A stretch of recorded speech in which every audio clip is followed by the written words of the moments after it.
গাছে ফল আছে কিন্তু নতুন ফুল নেই, দিনের পর দিন ফুল ঝরে যাচ্ছে। ভাবছেন রোগ হয়েছে? তাহলে একটু থামুন, সব ফুল ঝরা রোগের জন্য না। সবাইকে নমস্কার, আশা করি আপনারা সবাই ভালো আছেন। আজকে আমি আপনাদের দেখাবো আমাদের জমির কিছু বাস্তব অভিজ্ঞতা। এই যে দেখছেন আমাদের টমেটো গাছ, গাছ একদম সবুজ, পাতা বড় এবং বৃদ্ধিও খুব ভালো। দূর থেকে দেখলে মনে হবে গাছ একদম পারফেক্ট, ডালপালা চড়ানো, পাতার রং গাঢ় সবুজ, মানে নাইট্রোজেনের ঘাটতি নেই, গাছের বৃদ্ধি ঠিক আছে। কিন্তু সমস্যা হচ্ছিল ফুলে। গাছ দেখতে ভালো হলেও ভিতরে একটা বড় ঘাটতি কাজ করছিল। নতুন ফুল আসছে, প্রথম 1-2 দিন সতেজ থাকছে, 2-3 দিনের মাথায় শুকিয়ে ঝরে যাচ্ছে।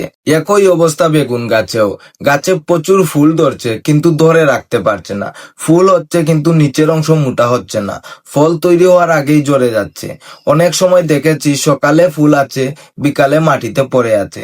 বাতাস, গরম, পানির চাপ, এসব কারণে ফুল ঝরা ঠিকই বাড়ে, কিন্তু আমাদের ক্ষেত্রে মূল কারণটা ছিল পুষ্টির ভারসাম্যহীনতা। তখন আমরা ব্যবহার করি বাম্পার কুইক পটাশ। এটা কোনো কীটনাশক নয়, এটি একটি দ্রুত কার্যকর পটাশ সার। পটাশ গাছের কুশকে শক্ত করে এবং ফুল ঝরা কমায়। এটা শুধু ফুল বা ফলের জন্য নয়, গরম, শুকনা বা যে কোনো সময় গাছকে টিকে থাকতে সাহায্য করে।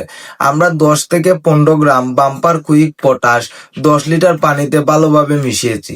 এটা যেন একদম সমানভাবে দ্রবীভূত হয়। এরপর আমরা স্প্রে মেশিন দিয়ে পুরো গাছে সমানভাবে স্প্রে করেছি।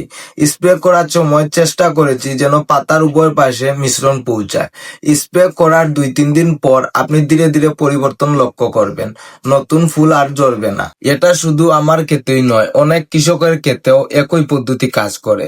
সঠিক পুষ্টি এবং সময় মতো স্প্রে দেওয়া হলে ফুল ধরে থাকে, ফল বাড়ে এবং গাছ সুস্থ ও শক্তিশালী থাকে। যাই হোক, সবাই ভালো থাকেন, সুস্থ থাকেন। দেখা হবে পরের কোনো একটি নতুন ভিডিওতে। হর হর মহাদেব।